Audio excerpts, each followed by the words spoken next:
ಮತ್ತೊಬ್ಬರು key player ಈ ಮೈತ್ರಿಕೂಟದಲ್ಲಿ, NDA ಮೈತ್ರಿಕೂಟದಲ್ಲಿ ಅವರು ನಿತೀಶ್ ಕುಮಾರ್. ಸೊ ನಿತೀಶ್ ಕುಮಾರ್ ಅವರ ನಿಲುವಿನ ಬಗ್ಗೆಯೂ ಕೂಡ ಸದ್ಯ ಪ್ರಶ್ನೆಗಳಿದ್ದಾವೆ. ನಿತೀಶ್ ಕುಮಾರ್ ತೆಗೆದುಕೊಳ್ಳಬಹುದಾದಂಥ ನಿಲುವೇನು, ನಿರ್ಧಾರಗಳೇನು ನೋಡೋಣ ಆ ಡೀಟೇಲನ್ನು. ನಿತೀಶ್ ಕುಮಾರ್ ನಿಲುವಿನ ಮೇಲೆ NDA ಭವಿಷ್ಯ ಅಡಗಿದೆ. 14 ಸೀಟ್ ಇತ್ತು ನಿತೀಶ್ ಕುಮಾರ್ ಅವರದು ನಂಬರು, ಈಗ ಒಂದೆರಡು ಸೀಟ್ ಕಡಿಮೆ ಕಾಣಿಸ್ತಾ ಇದೆ, ಅಂದರೆ 12ಕ್ಕೆ ಇಳಿದಿದೆ.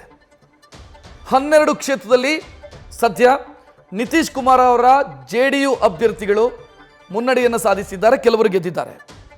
ಒಟ್ಟು 12ರಲ್ಲಿ 12 ಗೆದ್ದಿದೆ. ಸೊ JDUನ 12 ಸಂಸದರಿದ್ದಾರೆ. ನಿತೀಶ್ ಅವರನ್ನು ಸೆಳೆಯೋದಕ್ಕೆ ಇಂಡಿಯಾ ಕೂಟ ಕೂಡ ಪ್ರಯತ್ನವನ್ನು ಮಾಡ್ತಾ ಇದೆ.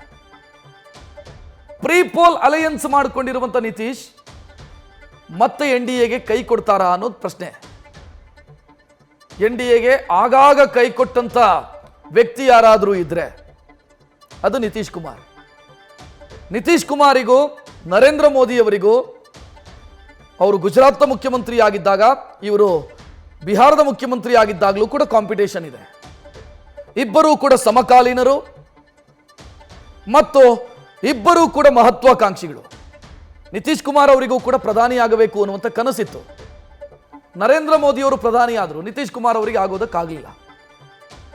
ಅದೇ ಕಾರಣಕ್ಕಾಗಿ ಅವರು ಬಿಜೆಪಿಯನ್ನು ಒಂದು ಹಂತದಲ್ಲಿ ತೊರೆದರು 2014ರಲ್ಲಿ. ಮತ್ತೆ NDA ಮೈತ್ರಿಕೂಟಕ್ಕೆ ಬಂದರು, ಮತ್ತೆ NDA ಮೈತ್ರಿಕೂಟವನ್ನು ಬಿಟ್ಟು ಹೋದರು, ಮತ್ತೆ ಈಗ NDA ಮೈತ್ರಿಕೂಟದಲ್ಲಿದ್ದಾರೆ. ಸೊ ಎಷ್ಟು ಸಲ ಬಂದರು, ಎಷ್ಟು ಸಲ ಹೋದರು ಅನ್ನುವಂಥ ಲೆಕ್ಕ ಸ್ವತಃ ನಿತೀಶ್ ಕುಮಾರ್ ಅವರಿಗಾದರೂ ಇದೆಯಾ ಗೊತ್ತಿಲ್ಲ. ಮೊನ್ನೆ ಒಂದು ಚುನಾವಣಾ ಪ್ರಚಾರದ ಕಾರ್ಯಕ್ರಮದಲ್ಲಿ ನಿತೀಶ್ ಕುಮಾರ್ ಅವರು ನರೇಂದ್ರ ಮೋದಿಯ ಉಪಸ್ಥಿತಿಯಲ್ಲಿ ಒಂದು ಭಾಷಣ ಮಾಡ್ತಾರೆ. ನಾನು ಅಲ್ಲಿಗೆ ಹೋಗಿ ಬಂದೆ, ಅಂದರೆ ಇಂಡಿಯಾ ಮೈತ್ರಿಕೂಟಕ್ಕೆ ನಾನು ಹೋಗಿ ಬಂದೆ, ಇನ್ನು ಯಾವತ್ತೂ ಕೂಡ ಎಲ್ಲಿಗೂ ಹೋಗೋದಿಲ್ಲ ಅಂತ ಒಂದು ಬಹಿರಂಗ ಸಮಾವೇಶದಲ್ಲಿ ನಿತೀಶ್ ಕುಮಾರ್ ಅವರು ಭಾಷಣ ಮಾಡಿದರು. ಬಟ್ ರಾಜಕೀಯ ಅನ್ನೋದು politics is a art of possibilities ಅಂತ ಹೇಳ್ತಾರೆ. ಮತ್ತು everything is fair in love and war and politics. ರಾಜಕೀಯದಲ್ಲೂ ಕೂಡ ಹಾಗೇನೆ, ಇದು ಸರಿ ಇದು ತಪ್ಪು ಅನ್ನುವಂಥ ಲೆಕ್ಕಾಚಾರಗಳಿಲ್ಲ. ಸೊ ಆ ಕಾರಣಕ್ಕಾಗಿ ಪ್ರಶ್ನೆ ಇರೋದು ನಿತೀಶ್ ಕುಮಾರ್ ಅವರ ನಿರ್ಧಾರ ಏನಾಗಿರುತ್ತೆ.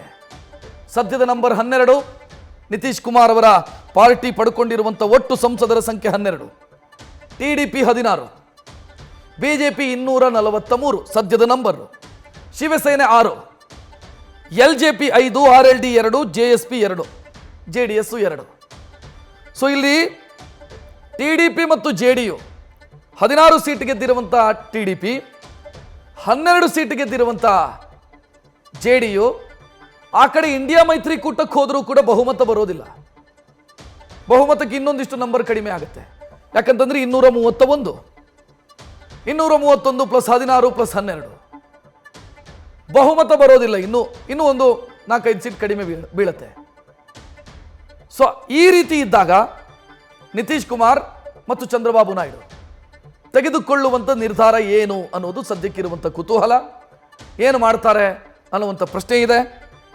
ಬಹುಶಃ ನರೇಂದ್ರ ಮೋದಿ ಅವರ ಕೈ ಬಲಪಡಿಸ್ತೀವಿ ಅನ್ನುವಂಥ ಹೇಳಿಕೆಯನ್ನು ಈಗಾಗಲೇ ಕೊಟ್ಟಿದ್ದಾರಂತೆ. ಫೋನ್ ಮುಖಾಂತರ ಅವರನ್ನು ಸಂಪರ್ಕಿಸುವಂಥ ಕೆಲಸಗಳೆಲ್ಲ ಆಗಿದೆ. ಆ ವೇಳೆ ಇಲ್ಲ, ನಾವು NDA ಮೈತ್ರಿಕೂಟವನ್ನು ಯಾವ ಕಾರಣಕ್ಕೂ ಕೂಡ ತ್ಯಜಿಸೋದಿಲ್ಲ, ತೊರೆಯೋದಿಲ್ಲ ಅಂತ ಚಂದ್ರಬಾಬು ನಾಯ್ಡು ಹೇಳಿದ್ದಾರೆ, ನಿತೀಶ್ ಕುಮಾರು ಹೇಳಿದ್ದಾರೆ.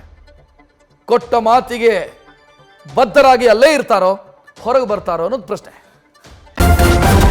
ನ್ಯೂಸ್ ಫಸ್ಟ್, ನಿರ್ಭೀತಿಯಿಂದ ನಿಮ್ಮ ಪರವಾಗಿ.